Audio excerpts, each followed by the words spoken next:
So were you designing strictly for digital interfaces, or were you also designing physical devices? I help on the physical device. We do outsource it to like Teak to help with like how do we do the physical device, like the industrial design. But they're coming from like how do we make it look good? How do we using it as really appealing? But sometimes what they forgot is like people with diabetic might not have the mobility, right, or eyesight. Right, the accessibility is a big thing. Because when your diabetic go bad, your eyes go, right? Your hand actually really bad. You cannot really bend your finger anymore. Sometimes they have arthritis and things. How do we make that into something that these people can use? So try to aim for universal design. And then I'm helping them as a consultant on that as a representation of their population, the patients. Yeah, that's really hard. I don't think anybody in, when we're designing business applications, we really consider even those factors. So yeah, designing what you're doing is on a level, I think people have to be much more considerate. Yeah, exactly. And then, when we do that for the same thing as a user testing for like application that we're trying to do, right, on your phone, everybody have phones, and we kind of like, hey, let's say we can do something with the phone, like say making an app and things like that we want to explore.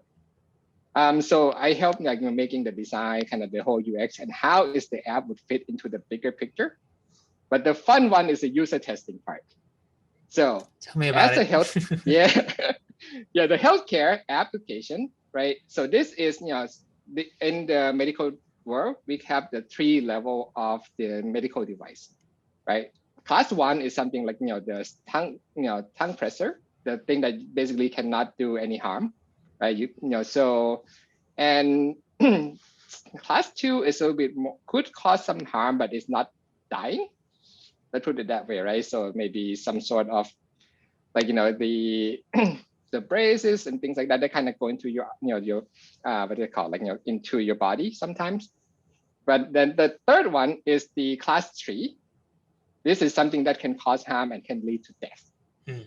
And we talk to the lawyers, like we talk to the the regulators, and the app that we're trying to do is actually fall into the class 3 medical device that actually could kill people if things went wrong. Right. If you misunderstood the data or you did something, right? Yeah.